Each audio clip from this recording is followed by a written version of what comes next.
Thank you everyone for coming today. This is a webinar series for technical entrepreneurs, technical founders, people coming from an engineering background, from technical background, even sometimes operational. Say that anyone who is in a field that's pretty technical and rational and logical, and that is running a business is a good fit for my series of webinars. Now, today, this is the one specifically dedicated to outsourcing companies. Outsourcing, we see what this means. So the topic of this webinar is from outsourcing to value creation, or I should say, from outsourcing to more value creation. A webinar for technical founders of an outsourcing business, whether in IT services, BPO, etc., to learn about different ways to create more value and reduce the risk in times of crisis. That's the whole point, is that when we are in the outsourcing space, we are kind of exposed. And this is really destined for a very specific type of entrepreneur. You might be very happy with your outsourcing business and completely satisfied with where it is, and that's totally fine. This is an exploration of a few ways you could add more value to your customer and bringing, as a result, more dollars, maybe better visibility, and many other benefits we'll see in this conversation. The first step, and so quickly about me, I'm a former avionics engineer, actually software avionics engineer, and service business entrepreneur who assists technical entrepreneurs in building businesses through, and I do this, building successful businesses through newsletters, online courses, webinars, and in-person events.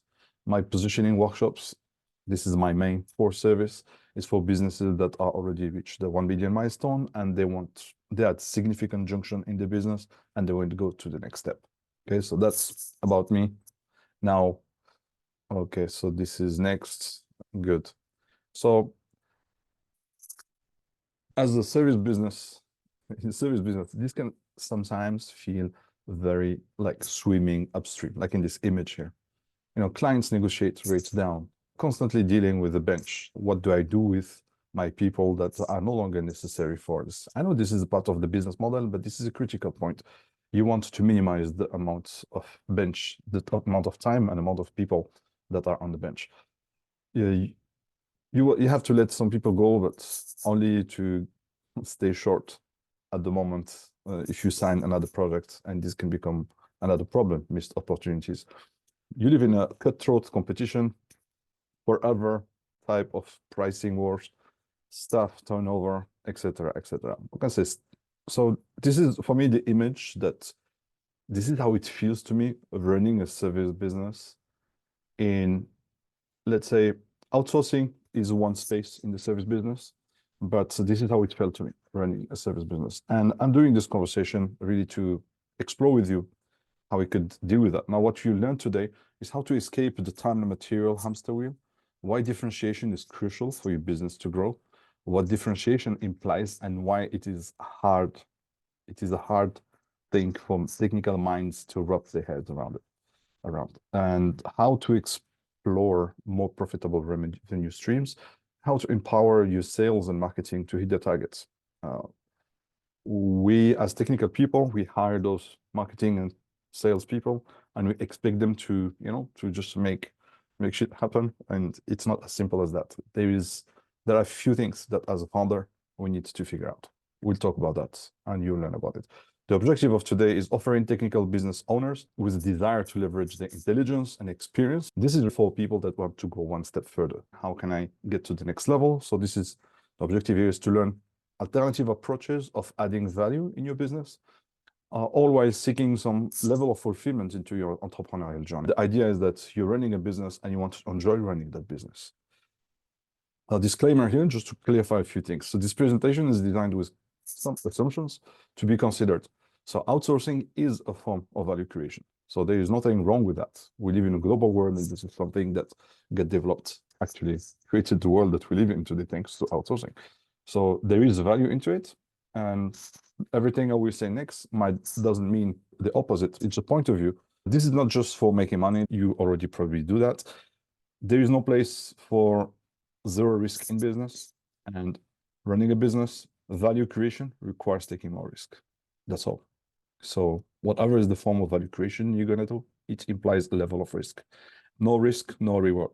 We want to refine our value proposition. We want to go further. It implies some risk. We're going to discover what that means. What is outsourcing? Outsourcing is the business practice of hiring a party outside the company to perform services and create goods that were traditionally performed in-house by the company's own employees and staff. Outsourcing is the practice usually undertaken by companies at a cost-cutting measure. As such, it can affect a wide range of jobs, ranging from customer support to manufacturing and the back office. So this is a definition I took from Investopedia. About my background, myself, an engineer for about 10 years. For another 10 years, I was an entrepreneur in the trade show business. I was serving the same industry, the aerospace, but from the marketing side, helping industrials to go to trade shows worldwide. And since the pandemic, I shifted my business and I became consultant, integrating everything I've done before to help other entrepreneurs that come from engineering backgrounds, technical background. That's where I am here today. Now, my biggest challenges when I ran a business was I believe that we had great value and even greater value we could provide to our customers. But we struggled to make people that do not know us actually get it. Clients were on board. But once we have the clients, they were very happy with what we do. But prospects who don't know us, they didn't give us a chance. So it's very hard for them to figure out what was actually our value. The challenge number two is in the time and material space, we were stuck in that's painful realization that the only way for us to increase our profits, it's basically to increase revenue. So, and this is a kind of a linear thing. I had to hire more people. So working more hours, hiring more people, billing more hours, or convincing clients to buy more stuff or more material or the biggest bill of materials possible. This created this setting where we had the feeling, almost by design, that we had no interest in working faster and better, because what's the point? Now, as I was going through these challenges, I was literally stuck, not understanding what was this thing blocking me from understanding how to convey the value of my businesses to prospects. And understanding positioning completely changed the game, because this is what got me to literally go to the other side and make those bars disappear. Now, when I get out, I made it my mission today to liberate other inmates. So other engineers in business that are still not understanding what is the thing that is blocking them. So that's why we are here today. And my mission is covering different verticals and different problematics, but always technical entrepreneurs. So the first thing to understand the next, before getting to positioning, it's important to understand and to have a common understanding of what value creation is. What do we mean when we say creating more value? So I will bring in two perspectives, one coming from Joe Pine from the experience economy. Let's really make it very simple to understand. And this model really helped me to understand a few things. It's very simple. I'm not reinventing the wheel. I'm just re-putting the perspective on a few things that we lose sight of. And in the value creation, let's say, in the way that we see it from the economic point of view, the first way that mankind was making money and business was through commodities. And basically, commodities are whatever is available in the earth. And to understand it, we'll take just the example of coffee grains. This is something that's available. We have to extract it from agriculture. Commodity could be salt. If you're trading commodities, it could be precious metals, could be any type of matter that we can find in the environment. We just collect, extract. Now, to create more value on commodities, we started to make goods.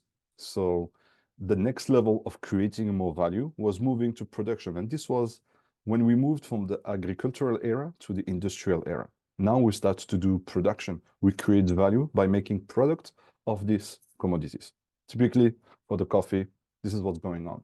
Now, if the grain of coffee was like 1 cent, let's say the example I'm using here is a coffee cup. What's the cost of coffee cup in the commodity space? It's 1 cent. What's the cost of coffee cup in the goods space or production as a product? It's 10 cents. What's the offering in service? Then you have no problem paying €2 for having a coffee served to you. So this is the service, the third sector. And you know that a lot of countries where said to be developed if they had a third sector that's very well developed. So out of product, we deliver great services.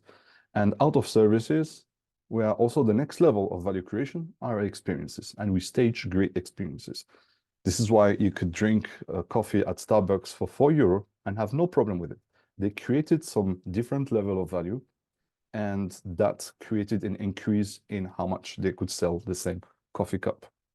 Now, the commodity that's inside, it's exactly the same, but the way value is created is different.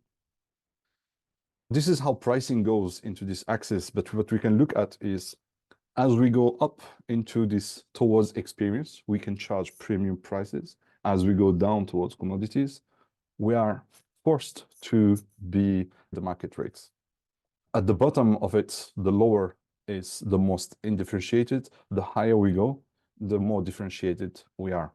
We are in the service industry, and let's look at outsourcing. It's either customization by becoming very specific to our customers, being more high touch, creating a better experience, or going down and productizing. So these are the value creation axis as service businesses we could explore. Either up the value chain, which is shifting, becoming more personalized, and getting into the experience space, so that for those specific customers who are really unique, or also productizing. It's also a form of value creation. You can reduce the amount of service you need to do by productizing or packaging a set of your services so that they can be bought faster at a bigger scale, almost as a product. There is also a third axis, which is specialization into your domain. It could be technology, some skill sets that's very specific in what you're actually doing and going further. Specialization is one form of value creation. What I wanted to show you with this, because specialization is the first thing that comes to people. There are other two that you could explore here with this model. There is another one that we could look at, and this is from what is called altitude of involvement. I learned this from a few different thinkers that are good at simplifying and giving us some models to understand a bit more about value and value creation. In this model, we're looking at the different levels for us to get involved with our customers. So the first level is execution. And this is the level where we execute. So our customers, they pay for inputs. In other words, they pay for hours, days, materials, labor. And this is the level at which customers, they are actually the ones driving us. When I send an engineer for 300, 500 euro a day, then the customer takes care of telling them and giving them instructions on what to do. So that's the principal thing, the way to think about it. So the model where you're sending engineers to customer site, this is typically an execution model. They might be on your payroll, but you're not really managing those people. They are under the customer control, and you extract value by renting them. It's a cost plus. Engineer costs you something, you charge the customer for more, for giving them the service and the value. There's value into it, which is the customer doesn't have to take care of the payroll, doesn't have to fire them. It's just, he has a contract only with the company, and you are bearing that risk. So that's the basic principle behind it. Same goes with materials, building, etc. The main thing to remember is this is the place where you do things for customers. This is labor. So if you want to go up the value chain, if you want to make more, if you want to create more value, make more money, or have more profitable money, you need to take more risks. And what does this mean? Go into the implementation stage. And the implementation stage means you developed a certain level of skill, aptitude, and ability to create a level of leverage. For example, if you're a person, you become a manager. You are able to manage 10 people. So 10 people that will execute. That's more valuable. You take more risks. You have to manage the human aspect of it. At the level of a company, this is typically where you have deliverables. And customers, what they pay for here, they don't tell you what to do. You're an expert. You have an expertise. You know what you're doing. You're supposed to know what you're doing at the implementation stage. These are the people and the companies that work at deliverable level. So they provide a deliverable. You get paid against milestones. You risk share. When you hear customers saying, hey, we want our suppliers to share the risk with us, this is what it means. It's an invitation for their supply chain to become more valuable by sharing some part of the risk with them. And that would be the only reason that we send you the RFP so that you are able to execute a big chunk of the project. And maybe some of your companies are already operating in this level. And what customers pay for here is the output, which means the deliverable. At this level, you make money, but the danger is to go in with the mindset of execution, where you try to calculate how many people you need to put on this project. You put some buffer, margin, project management, percentage of margins of error. It's cost plus. And this is very dangerous because you need to know what you're doing. You need to know that if you need 10 engineers, you need 10 engineers. It's on you, the responsibility. You have to deliver on the agreed milestones and deliverables, qualities, etc. You cannot send a bill to the customer saying, hey, we actually worked more hours and here is like an extra bit. This is a different model. So there is a change in paradigm when we move to the other step. And a lot of companies that were into this execution level, maybe unaware of it, started to create more value by going to implementation, but they didn't flip the switch into what that actually means. And there is a lot that goes on here. Now let's stay here for now. Want to go, let's go to the top of the mountain. And what's the last level? Because some companies can become excellent at implementation, but that's not the ultimate level. Actually here, this is the do it with you. The execution, we do it for you. The implementation, we do it with you. You know, we work together, we share the risk, we integrate things. These are integrators, actually, they are mostly here. They understand strategy and then they can implement. Now, the next level and the last level in this model is a strategic level.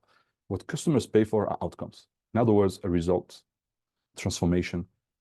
This is to achieve, or you're already doing it, but for free. And unrealizing what's the value that is being created because we're implementation level, we just do what the client wants and that's it. So this is typically where the more you're down here, the more the customer knows exactly what they want. The more you're here, the less he knows exactly how he has to do it. And the whole point is that you create more value by helping them figure out what they should be doing next. This is when they start to think they have an objective, they know what they want in the end, but you help them think through that. So the higher you go here in strategy, the more thinking and intellectual capacity you need to be able to put into the game. That's the topic of today. Like if you're doing outsourcing and you're here and you have aspirations to go up, what are the different ways? If you do strictly strategy, you can say, hey, Mr. I can help you doing the strategy, breakdown, get a roadmap, and that's it. And then they do themselves. They have the teams to execute. They have the marketing, they have the sales, they have the staff to execute on that strategy. Some companies do both strategy and implementation. Some companies do implementation and execution. This is the big bulk of it. Now, most of your companies might be residing here, maybe a little bit further in implementation. I'm not assuming that you are just in execution. Execution is necessary. You need to execute. To build airplanes, you need people to build the airplanes. Now, the question is where you are in the value chain. And the whole game of value creation is how can you, depending on where you're starting, how can you shift your value up? How can we go one step above where we are today? And what does it mean to us? That's the challenge that we are here to discuss. There is a mindset shift. We need to be very flexible with our mindset. We are here to explore what are the boundaries of this. And the important point is to understand what positioning is. To understand what something is, let's see what happens without it. So without the positioning, without a strong positioning, entrepreneurs from a technical background are constantly fighting against the laws that govern human nature. There is something going on that's working against us constantly. We are just like this salmon before. We're just fighting. We don't understand what's going on. And we need to understand that because once we do, things change. So positioning is the place you occupy in your buyer's mind. You have buyers that buy services from you, products. What is this place that you occupy in their mind? Repositioning your company means the process of differentiating it.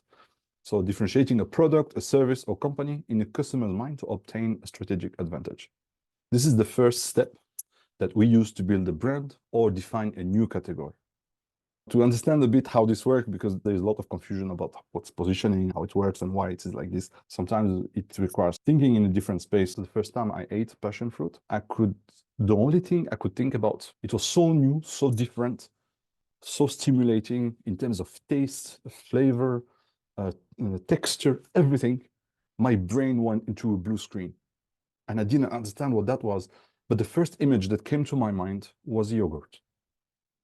So yogurt, why? I don't know. Certainly, I have eaten yogurt aromated with passion fruit. This is what must have happened. But it's really funny that this new thing that I was exposed to, I associated with the wrong category. Understanding how categories work is very crucial here because this is the connection between everything.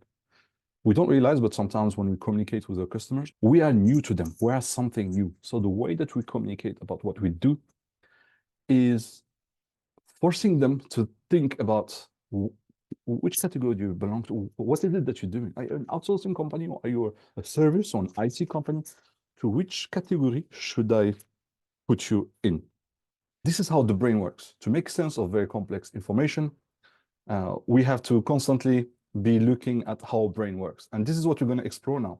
So we have already pre-built categories based on our experience, our biases, or unique trajectory. And the question becomes, are you aware of the categories that your clients and prospects would put you into? Are you willing to be in those categories where they will put you? Or are you put in the wrong category? There's also another side of the question, which is, don't you want to create your own category so that you're so unique, so differentiated, that you are a unique category in itself? And this starts very often in how we define ourselves. And you can look at it in the symptoms in how we communicate about what we do. And when we meet somebody new at a networking event or at a barbecue with friends, something even informal, like, hey, so tell me, what do you do? And generally we end up with conversations like, oh, I run an outsourcing company, or I'm the founder, CEO of this BPO service company, or we do customer service. And what this does is that our brain starts to, the way that we express it, I do or we are, starts to create this kind of search in which category we belong to. Now, the brain has developed this ability from all the amount of information, how many people we're exposed to today. So it's even more crucial today for us to really understand how positioning works, because this is the way our brain makes sense of the world and the complexity, create categories to make things simpler to remember, to recall, and get some level of references. What's actually at play is actually our monkey brain that needs to make very quick decisions and be exposed to a new offering, an ad, a marketing, messaging. What's at play is not our super intelligent brain. It's actually our monkey brain, or call it a primary brain. It's another side of the brain that just about making decisions very quickly. So when we're sending a message, the receiver is constantly, his brain is constantly, how much effort should I spend figuring out what this guy is talking to me about? And this is what happens to you when you receive the emails. You look at them, you're like, you just look at the title, just the headline. You don't want even to click to open it if it's not something you want to. We are all about saving energy. We're the most energy efficient creators, and it's all about this. And this is happening in few milliseconds, and you want to understand how this is working. Because when we think about it, sometimes the way when I say, I'm a software engineer, we do customer service, what we are doing for the monkey brain, we're just throwing oranges at it. I mean, it's oranges, we think it's cool, but we're just throwing at them and say, eat my oranges, deal with my shit, you know? So that's basically the subliminal message we're sending when we present ourselves based on the category, based on our function, or something like that. Now, what we want to do to create more value is, how can we peel a bit of these oranges to make it easier for them to consume them, if we speak in monkey terms? Or even better, how can we turn it into just the pure orange juice that people will just get it and they would love to have it and to hear about it? That's the challenge that we have. That's what we have to build in. If you want to create more value, it starts at the attention grabbing, and at the level of attention, are we just like some big effort? We have to deal with this heavy thing, or is it so easy? I could just have a drink it, and that's it, it's done. And the last step is generally what we achieve by achieving maximum differentiation. And that's the only way that we truly can get remembered. We are all about remembering things in space, in time, people, stories, contrasts, what's dangerous for us and what's healthy for us.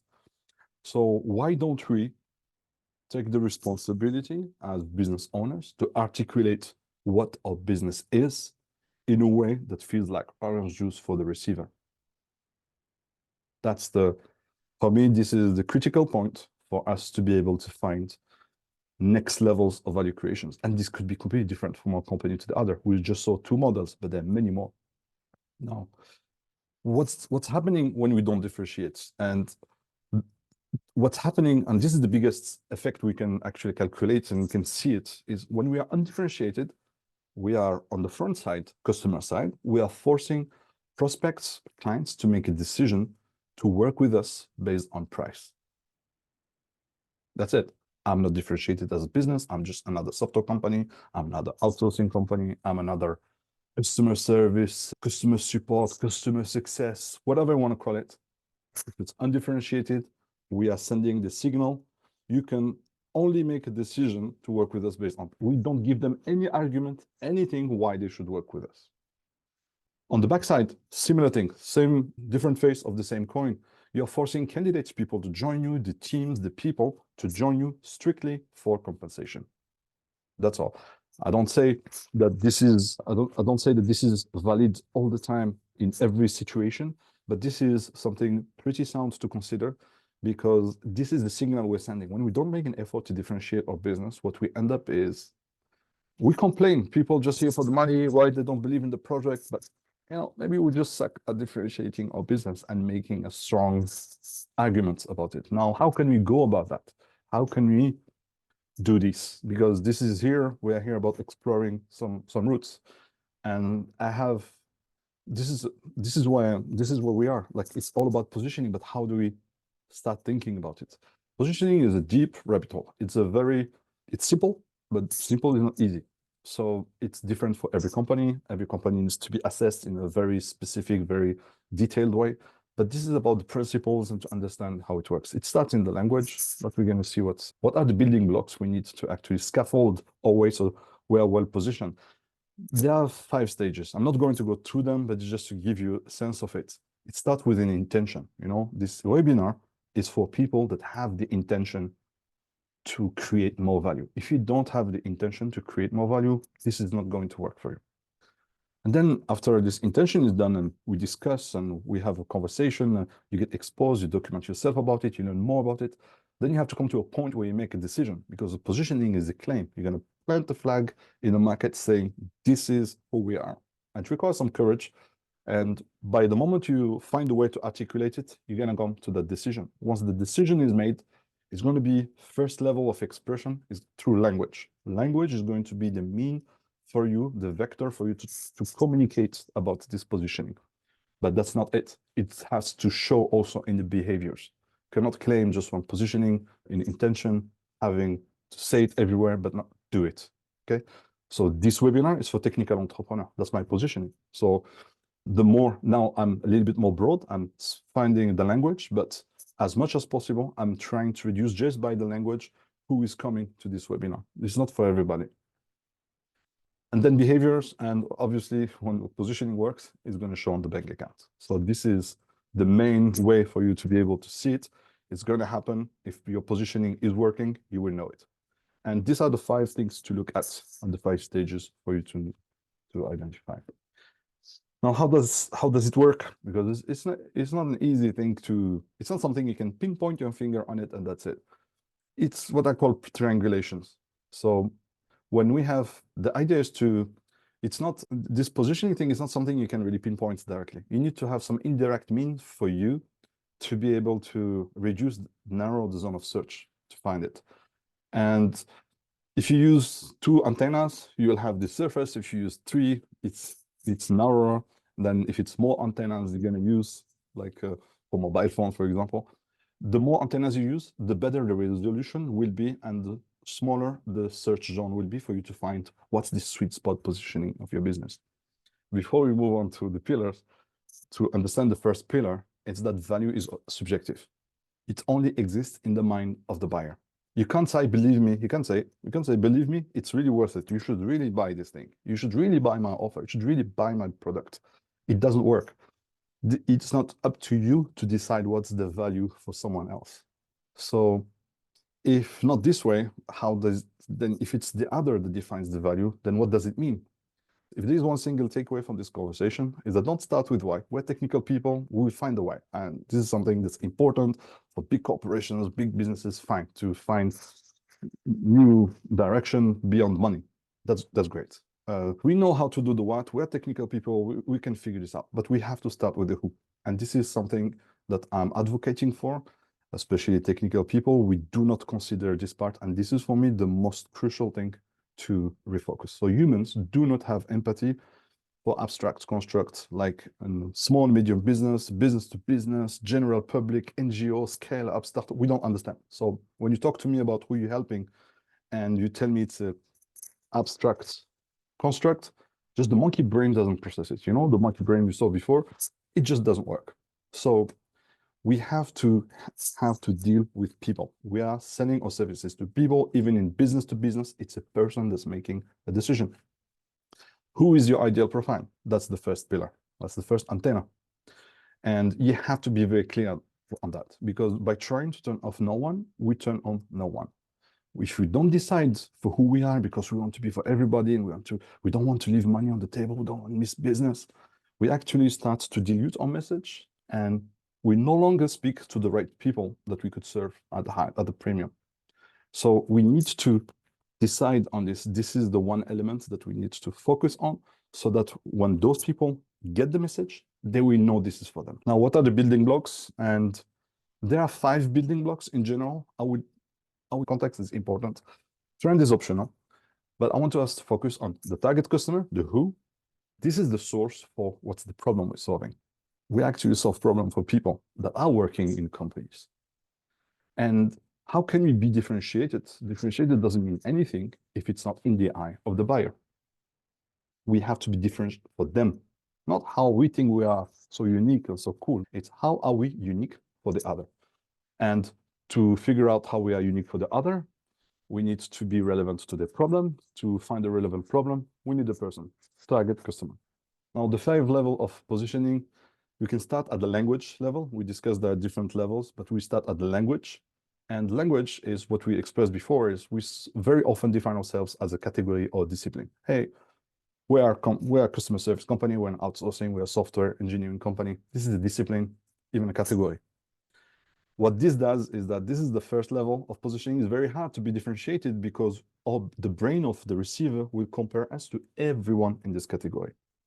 So the only way for you to narrow down is to specialize, is the one axis we saw in the slides before. This is specialization in that category can help you be better positioned. But this is for me just the first level. And it's not the highest level that I'm aiming at for companies to be highly successful in the world today. This was enough before, the global economy, but not anymore. So we need to go to the next level, which is now more relevant, and to narrow the zone of search. So the buyer has less elements to compare us with. We have to be at least specialized in terms of target market. We do discipline for target market. For example, we do customer service for fintech companies. We do customer service for retail manufacturers based in the Benelux area. So this triangle here, this is to signify the more precise this new element that we put in, the tighter will be the positioning. And the tighter the positioning, the more premium you can drive your pricing, the less you'll have to go by the market prices. The third level, and this is for me the one that starts to bring tremendous amount of value and a completely game changer, because it almost helps you create new categories in customers' mind, is when you help target market with an expensive problem, a crucial problem, something that's so important to them. We want to get rid of problems. The moment we position ourselves by the problem we solve and for who, the game completely changes. It's the most counterintuitive thing to do when we come from this space. The more you have an idea of what are the priority problems of your customers, the more you're able to be well differentiated.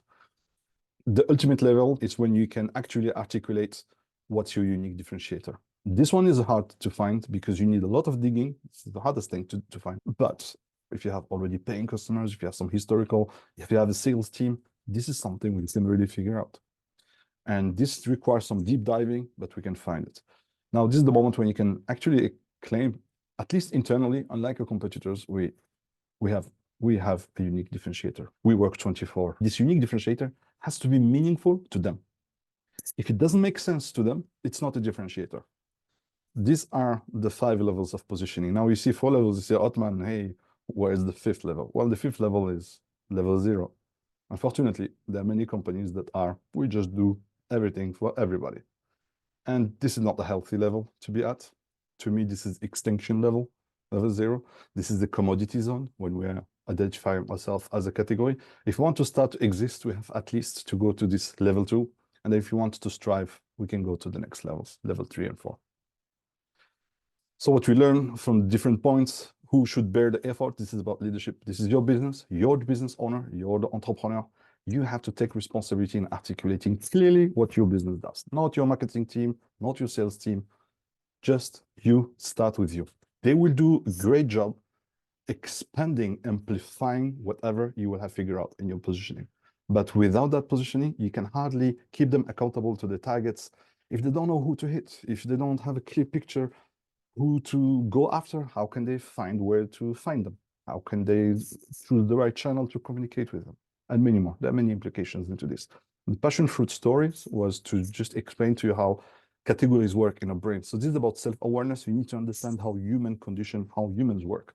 How our brains work is what defines how your business works.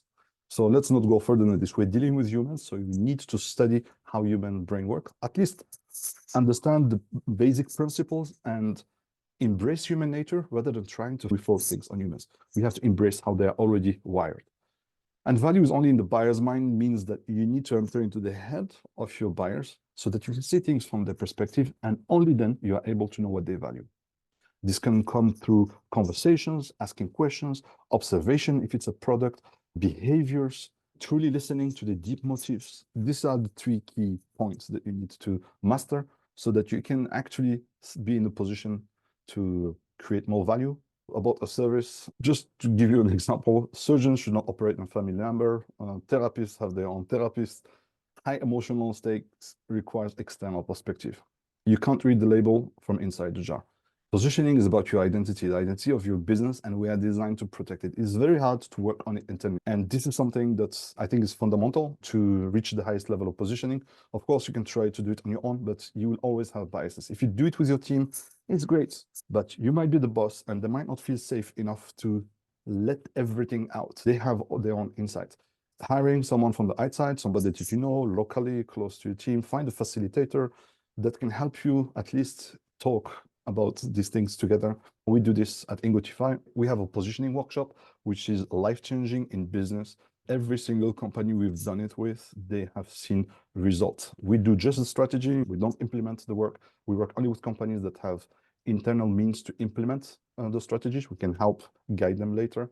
But typically, we help you find this pure orange juice, like in the analogy before, of your business, and in a very, very concentrated way, so that you can take that and fuel every campaign and every sales conversation you will have in your company.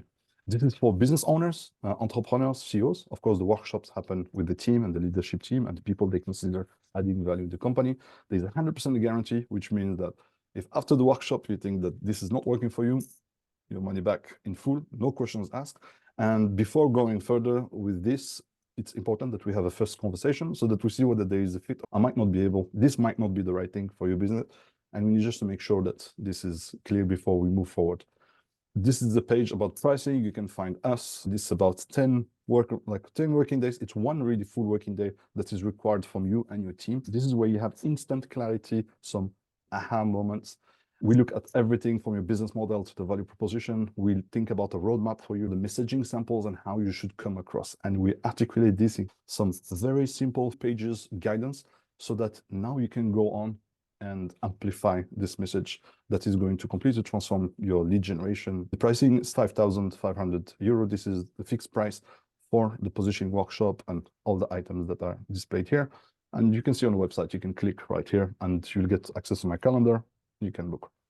If you're not ready, I'm on a mission myself. My name is Otman Bunzeba, and I'm on an initiative called Engineers Can Talk. I do events where I help about 30 to 50 people together to find their one-liner as a person, as a founder, so that when they go to the next trade show or conference, people will remember them. And I can tell you, if I meet people for the first time, I'm positioning myself in every conversation. What this does is that by expressing this in a human way, in a very simple one line to say what you do, We help also others that are not our target audience to talk on our behalf and positioning us into the right way to the people they talk to. It's a long game. You can go on the website. I will share with you this Engineers Can Talk. You can see list. So we're coming to France, Munich, and this is the beginning. So it's just the start. This is what's in the plans. And of course, there is a newsletter. I will join a link to the description when I send you the recording. So you can join the newsletter, which is designed for technical entrepreneurs, independent engineers, and entrepreneurs. And that's it. My name is Otman Bounzebra, and thank you for being here.